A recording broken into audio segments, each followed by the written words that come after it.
Hello, I'm Joe, and I'm coming to you from Nank and Hobby. Today, I'm pretty amped to be doing another battery video. This time, we're going to be talking about amperage, which isn't exactly one of the ratings on your battery, so we're going to be talking about a couple of things here. Capacity, which is rated in milliamp-hours, and C rating.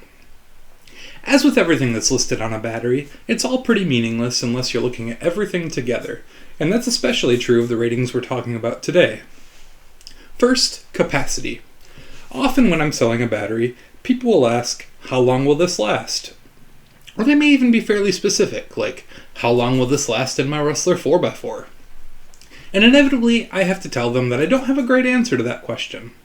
How long a given battery will last depends on a ton of factors. What are you using it in? What kind of driving are you doing? What kind of terrain are you running through?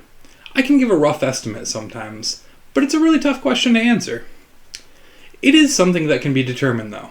Kind of. The capacity of a battery is rated in something called amp-hours, or milliamp-hours. In RC packs, it will exclusively be listed as milliamp-hours, or mAh. If you've watched our charging videos, or if you're at all familiar with charging RC packs, you've probably done the conversion from milliamp-hours to amp-hours. This Gens Ace bashing pack is a 5200 milliamp-hour pack. But when I charge it at 5.2 amps. 5200 milliamp hours is the same as 5.2 amp hours. I really don't know why packs aren't just rated in amp hours. It seems a lot more relevant to me. Maybe it's a holdover from when capacities used to be smaller, but who knows. What it means though is that I could draw a constant 5.2 amps from this battery for 1 hour. That's the capacity. This isn't especially useful though, because your RC is basically never going to be drawing 5.2 amps, and what it does draw isn't always consistent. It could be drawing 20 amps, or it could be drawing 100. It really depends on what you're doing.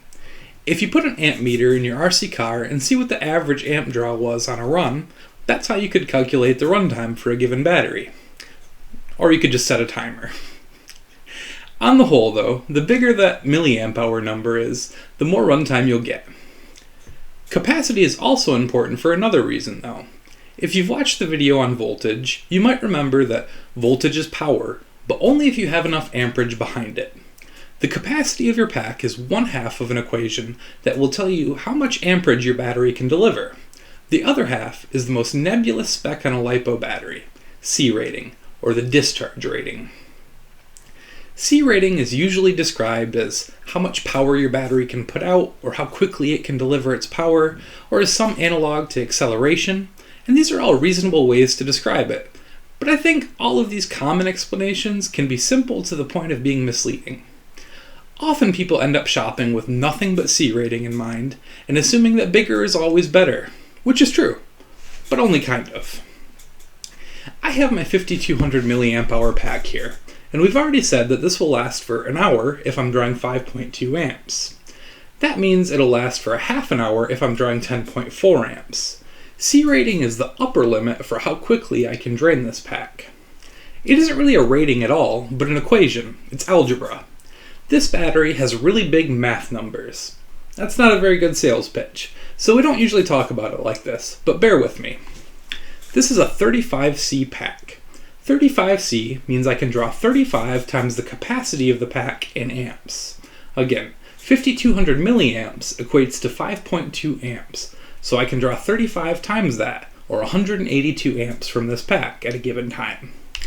If I had a 100C pack that was 5200 milliamp hours, I could draw 520 amps at a given time. So yes, bigger is better here, but it also isn't, kind of. One problem is that people sometimes get hung up on C rating alone, and C rating on its own doesn't mean anything. Sometimes a manufacturer even will say something like, only use 50C or greater batteries, which is meaningless without also recommending a capacity. This 5200 milliamp hour pack at 35C can deliver 182 amps, but a 3200 at 50C can only deliver 160 amps. You have to consider the whole battery. But yes, with all other things being equal, a bigger C rating is better. But it also isn't, kind of. You're really never going to be drawing 520 amps from a battery in an RC application. A battery is only going to give up what it's trying to draw from it, so having a huge C rating won't hurt anything, but if your car is only ever drawing 60 amps, you aren't necessarily going to benefit a ton. The important thing is to make sure your battery can deliver enough amperage, and here you can reference the amp draw on your motor or the amp rating on your ESC. Ideally, you should have a little headroom too. Now, remember the recurring theme here. All specs are meaningless without looking at the whole battery.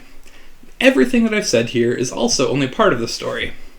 There's no standard for how C rating is measured, and there are correlations with other things so that you may see a performance difference with a higher C rating pack beyond those amp draw limits. I'll be doing another video that will touch on this later. So, the takeaways. A bigger capacity means more runtime, but it also allows for a bigger amp draw. Your C rating, combined with your capacity, determine how much you can draw from your battery at a moment. And a bigger C rating is always better, or at least not worse, as long as everything else is the same. Batteries are dumb. Stay tuned for the next video to learn more about them. Be sure to like, comment, and subscribe, and we can't wait to see you again.